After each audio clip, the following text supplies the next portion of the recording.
George, we're here at the Scole debate in Kensington, and you're over from America, so I wonder if you could give us some of your experiences with the Scole Group. Well, I was asked to sit with the Scole Group in April of 1997 by a British medium named Brian Hurst, and I was interested in physical phenomena and mental mediumship. And I was totally unsuspecting of the experience that lay in store for me. I sat with them in April of '97, and it was in a darkened room.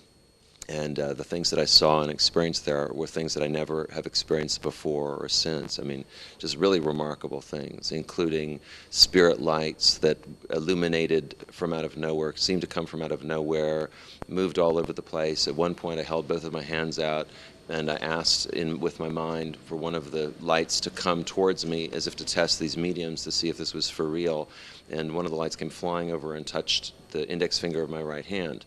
So, and I could see, it was close enough that I could see that it wasn't attached to any kind of cord or fiber optic or anything like that. It was like solid light that like, boom, like touched my finger. So you mentally asked for this, and the Scole Group had no idea that you wanted that to happen, and it did happen. That's right. And it wasn't like I sort of subliminally thought, whispered it so that people around me could hear me or that they could hear me. I just mentally tested them because it's a darkened room, so you're suspicious. You're wondering what's going on, and am I being, taken for a ride or whatever. Mm-hmm.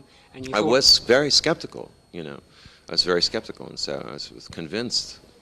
And you thought it was sufficiently important in your work in bereavement counselling and so on to come over to England and actually give your side of the story. I did, because it was real, it was authentic, and so I was convinced. I saw that there was a growing number of other people who were convinced as well, and so I thought, I just felt that this was, I also felt a need to provide support for the mediums Alan and Diana, because they had been under so much attack in the press because of what they'd done, and because in my clinical opinion and judgment, what they're doing is authentic. I saw it as my responsibility in a way to come over here. George Dalzell, thank you. You're more than welcome. Thank you.